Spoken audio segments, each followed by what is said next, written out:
বাবা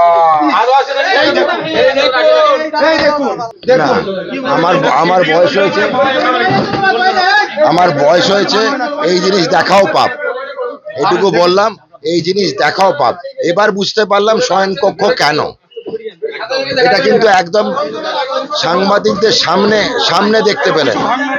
এই কেউ টাচ করবে না, এই টানাটানি করার কিচ্ছু নেই, টানাটানি করার কিচ্ছু নেই। তোয়ালে তুলে রাখো।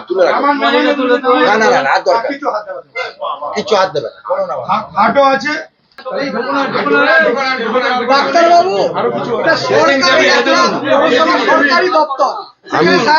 আমি দেখলাম সরকারি দপ্তরের এই কেউ কিছু নেবে না, কেউ কাজ করবে। সরকারি দপ্তরের মধ্যে শয়ন কক্ষ, এটা জয়দেব বাবুর অফিস। প্রথমে একটা বড় ঘর দেখলাম, সেটা কম করে মনে হয় আমার 1004 স্কোয়ার ফিটের হবে। তারপরে ছোট ঘর, সেটা 1002 স্কোয়ার ফিট, তার সঙ্গে অ্যাটাচড বাথ।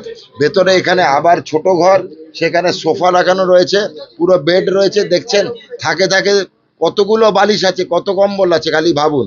যে এখানে মহিলাদের ড্রেসিং টেবিল, সেটা কারণ আমি কেন বুঝতে পারছি না। মহিলাদের ড্রেসিং টেবিল একটু দেখেন।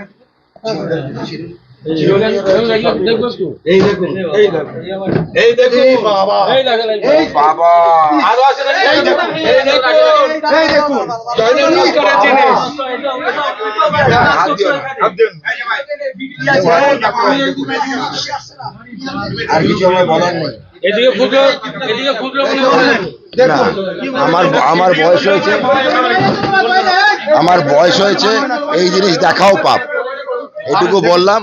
এই জিনিস দেখাও পাপ। এবার বুঝতে পারলাম শয়নকক্ষ কেন। এটা কিন্তু একদম সাংবাদিকদের সামনে দেখতে পেলেন। এই কেউ টাচ করবে না। এবার চলো সবাই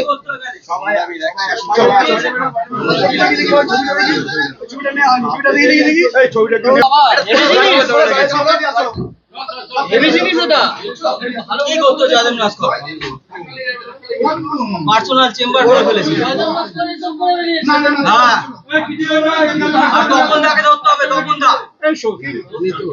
হ্যাঁ, বিলাসবহুল বাথরুম। দেখে আসুন।